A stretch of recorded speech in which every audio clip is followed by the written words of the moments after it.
కిట్టినట్లుగా చూస్తున్నారు. హౌస్ లోపలికి వచ్చినప్పటి నుంచి చూస్తున్నాను. హౌస్ మేట్స్ ఎవరు కూడా మనతో కలవడం లేదు, సరిగా మాట్లాడడం లేదు.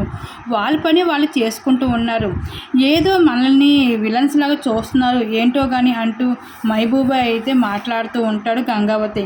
ఇంక గంగవ్వ అంటుంది, అదేంటి టాస్క్లో కొంతకాలం ఉంటాము ఉండము, దీనికోసం అంత సీరియస్గా తీసుకోవడం ఎందుకు?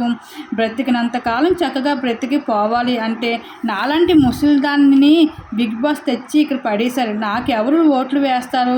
నేనే పోతాను నేను త్వరగా అంటూ, అరే బయట నీ క్రేజ్ ఏంటో తెలీదా ఏంటి?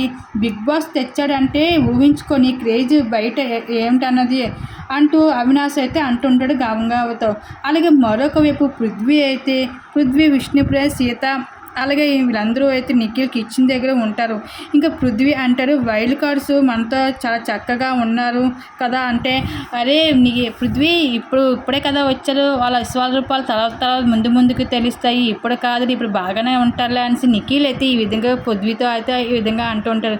బిగ్ బాస్ హౌస్లో అయితే ఇలాగ వైల్డ్ కార్డ్స్ వేసేసి హౌస్ మెంట్స్ మధ్యన అయితే ఈ విధంగా అయితే కంటెంట్ అయితే ఉంటుంది.